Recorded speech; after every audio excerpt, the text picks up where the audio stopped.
I'm the modern therapist, JD, and you're listening to a Modern Man podcast presented to you by the Modern Podcast Network.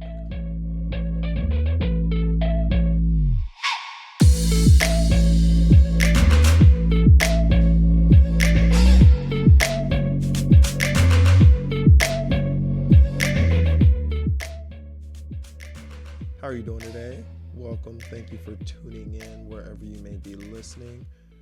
I'm having a wonderful day. It's been a rainy-ish, cloudy-ish, ruining the whole vibe of summer, Chicago week. But we are taking it with thrive.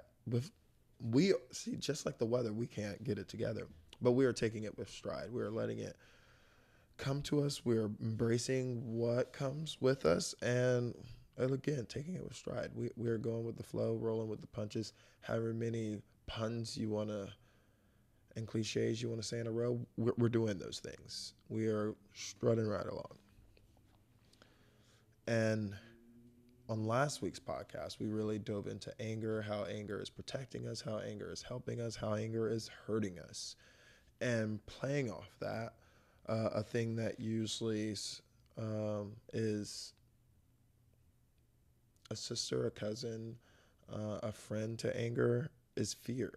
And today we're going to talk about fear. We're going to talk about my relationship with fear, what comes up when I think about fear, and then leaving you with some critical thinking questions about how fear affects and plays a role in your life. With no further ado, I will hop right into it. I'll just start by asking, is there something or someone you picture when you see fear? So again, asking these questions to you, but I will give you my response. But I would love if you can ponder and think about these things, about your own relationship with fear as I'm sharing mine. But is there someone or something you picture when you see fear?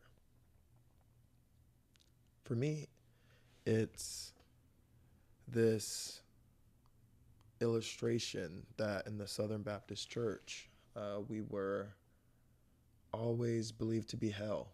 It's a burning lake of fire, of brimstone, of Satan, of hell, and I don't even know if the lake was there. It was more just, they say it was a burning lake of fire, but in my head, it was more just like the lake of fire was just like the endless amounts of fire.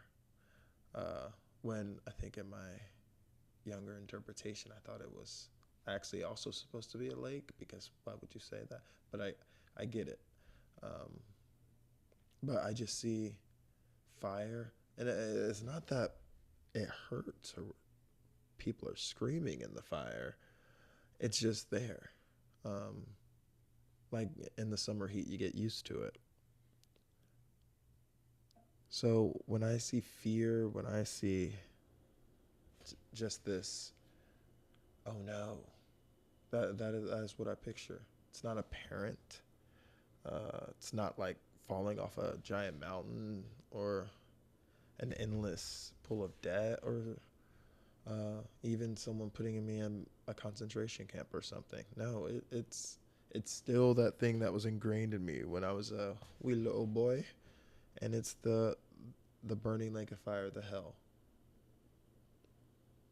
The interesting part about that is that that's what I picture fear as, but I do nothing to try and stop that fear or combat that fear. Like if this was truly my biggest fear, I would be devoted to the church. I'll be making sure, I'm accepting the Lord, Savior Jesus Christ into my heart and making sure I'm doing everything I can not to be in hell, this place I fear so much, or I envision as fear. So in that, maybe it's just my personal, because we can only talk about the personal. Psychology is really the personal. We're not talking about the whole. But for here, I do not believe that fear is a big motivator for me. If what I picture as fear is not something that intrinsically motivates me to like either get away from, or to make happy, or to have some kind of relationship with. Fear is not a motivator for me. Very interesting. Next question. What is my relationship with fear? As I just said, it's most likely not a big motivator for me, because the thing that I picture fear, I do nothing to get away from, to avoid, to not end up in this place. So, what is my relationship with fear? I acknowledge fear. I definitely acknowledge. I know it's there. I sense it. I see it. You can almost touch it. There's the awareness, the acknowledgement, then the awareness. And I see how I want to play around with it. I like fear. I'm like, come on, come on. But doesn't mean it's going to make me change any behavior or do anything differently. And this can be going to just kind of living in being a black man living in America. Like, I have to live every day with fear. Fear is the norm. So does that motivate me? Does that make me change how, what, when I do things? No. I'm aware of it. Doesn't mean I'm going to take it on. Doesn't mean I'm going to push through it. And I'm talking about little things like, walking on the street, those type of fears. But then when I look at heights, like, yeah, I'm afraid of heights. I acknowledge them. I'm aware of them. Doesn't mean I think that tackling this fear is going to make me any better of a man. I either want to jump off this thing into the water or I don't. Nothing about my fear and like acknowledging my fear, I think it's going to help me with self-improve, self-development, or just being a better JD. That's interesting. As pondering this, as going through this, because there are some things where I acknowledge where the fear is good, but I don't look at it as fear. I look at it as like I'm getting out of my comfort zone. And I don't equate those things to the same thing. Because my relationship with fear is just an acknowledgement and awareness. And then picking and choosing, is this actually something I want to do right now? Not because of self-improvement, not because of growth or development, just an active, grounded choice. Do I want to? And when I think of heights, when I think of animals, like going in a pit of snakes, I don't think this is going to make me any better. They can all be docile snakes, very much so. Do I think it's going to help me improve something? No. And I'm not afraid of that. The stuff that helps me improve, going and sit meditating for an hour, that's going to help me improve. Am I afraid of that? No, there's some uncomfortability about that, but not fear. But we're going to pivot because some of these things have came up recently, which leads to the next question. Where has fear shown up in my life recently? Or your life? Where has fear shown up recently in your life? The first, some of you may know, some of you may not. We have new listeners every day. In moving. I plan on moving remotely. I plan on trying to dip my toe in the water of international living abroad, being a remote therapist, what this life is like. There's fear there. There's real fear. There's not just the getting out of my comfort zone, which that part motivates me, that part excites me. It's the fear. It's the fear of I'm in a grounded, secure, comfortable apartment where I do my work. I have an office, just a 15-minute bus ride away where I do my work. And I'm now going to be doing my work out of a room in my friend's house, my uncle's house, my apartment in Latin America. There's some fear there. There's some fear. Will I be capable? Will I be able to still do this work in those situations? That is a fear. There's a fear, and this isn't the uncomfortable, of actually living and making a life. It's not just doing the work. It's that I'm in a new country. I'm doing the work. And I'm trying to live a day-to-day life. It's not vacation. It's easy to go backpack in a different country. No, I'm working 7-8 hours a day, cooking breakfast, lunch, dinner at home, going to sleep, waking up the next day, and still working in that country for another 6 to 8 hours. I'm not walking around all day, going to the beach, having a cerveza, going to party, and then going to sleep and waking up and going to the beach and partying, and then going to sleep and waking up and partying, because that's very different. No, I am waking up in a foreign land with a foreign language and just doing my day-to-day life. There's a fear there. There's a fear, will I be comfortable enough? Will I be grounded enough? We'll see. Next, dating. A lot of fears have come up over dating. If we're just thinking about the past few months, past few years, past few days, there's always a fear of effectively communicating. I think even the best communicators, there's a fear that if I'm saying, will it be received properly? Will they listen to me? Will they empathize with what I'm saying? There's a fear of losing someone when you actually have to have that tough conversation. That fear is constantly coming up.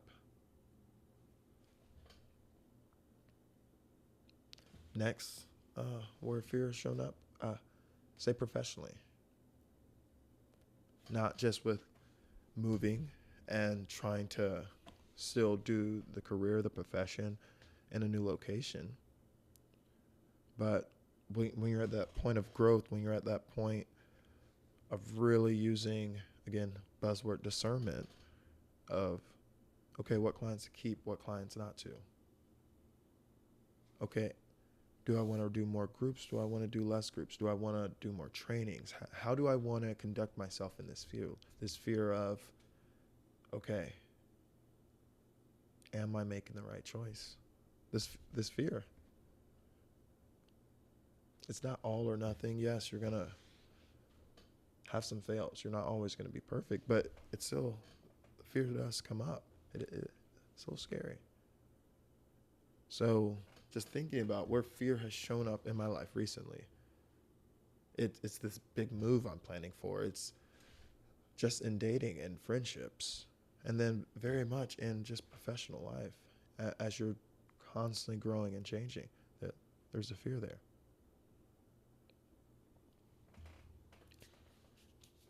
Okay, last question to reflect on for me to really look about my relationship with fear is, how do I handle things that I'm afraid of?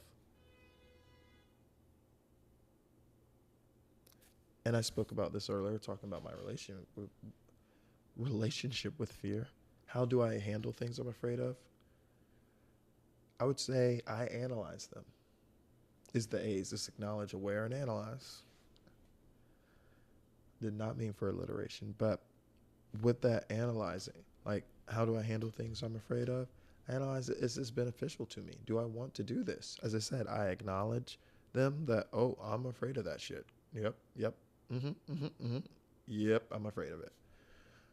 Oh, I feel my heart racing. I feel like I'm getting a little sweaty. So now I'm aware. Yep, I'm aware I'm afraid. I know. Yep, I acknowledge that I'm afraid of it. I become very aware about my bodily functions. Maybe I gotta pee. Maybe, I get nervous shits, nervous, scared. I'm aware. Yep. I'm aware that I'm afraid of this. Now, how do I want to handle this? I'm going to analyze. How do I handle it? Yeah. Can I kill this big ass spider? Do I got something to chop up this big ass snake? Do I want to jump off this cliff? Would I rather just, nah, I'm good? Can I take the pain of having to walk all the way down? Yes, I can. Is this something I want to do in my life? I will analyze the situation. I don't think all fears need to be conquered. Like the all rules are meant to be broken. Very much.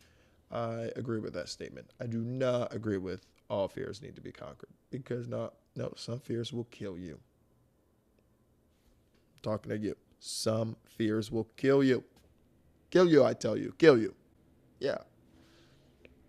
So no, not all fears need to be conquered. I'm going to just stand on that. I'm going to stand on that damn hill. And going back to just analyzing. And I want to emphasize that with everyone. Analyze your fears. Acknowledge, aware, and analyze. This is how I think one should have a relationship with their fears and handle their fears. Everyone is different. Everyone has a different process. This is my process. And I recommend, if you don't know your process, start with this. Think of just going on public transportation. I guess let's use a more broad example because only some people in a few of the major cities are even going to encounter that one. But how about people have a fear of going out to a restaurant alone, something I conquered a long time ago. So let's acknowledge, okay, I'm afraid of going out alone. Yeah. I'm afraid that, people may say, oh my gosh, they have no friends. Oh, look at that person. Oh, yeah. Acknowledge the fear. Acknowledge it. Then when you start to do it, be aware of how the body feels when you even start to plan, start to think about going out alone. It's like, yeah, do your palms start getting a little sweaty? Do you start feel something, a little crick in your neck, that little tension in your neck? When you just start thinking about going to the movies alone or going out to dinner alone? And then last, analyze. What are the benefits of me being able to go to dinner alone? Is this a real fear? Like acknowledging that, do I really care that these random people may be staring at me saying like, oh, he's having a meal, she's having a meal alone? Analyze. Do I want to do this? Would this benefit me? Is this hurting me not conquering this fear? And after you analyze, then we decide. Are we doing this? Are we not? Are we going to go see Spider-Man alone? Because I did. I love a good alone movie. That's my thing. So acknowledge your fear, become aware of how it feels in the body, what's happening, and then analyze. Is this something you want to do? Do you want to move forward? That's my process. I hope if you don't know your process, you can maybe begin to start with using that process. And that is what we have on fear today. Shorter podcasts, shorter content, but we're straight to the point. We're getting it to you. Our relationship with fear, my relationship with fear, and your relationship with fear. And how they intertwine. And again, I will leave you with critical thinking questions as I do each week. I want you to talk about these things with yourself, your partner, your spouse, parent, sibling, or anyone else in your life who you may share this podcast or content with. So for this week's critical thinking questions, I want to ask you, when you listen to your fear as information rather than a command, what is it trying to tell you about what matters to you? Again, when we're listening to our fear, it's just like data, information gathering. When we're listening to our fear, it's that rather than a command. What is it trying to tell you about yourself and what matters to you? Next question. What are some universal symbols of fear? And where do you think these things come from? So if we think now we're talking about on a societal level, on the sociology, what are some universal symbols of fear that we all identify with? And where do you think these can come from?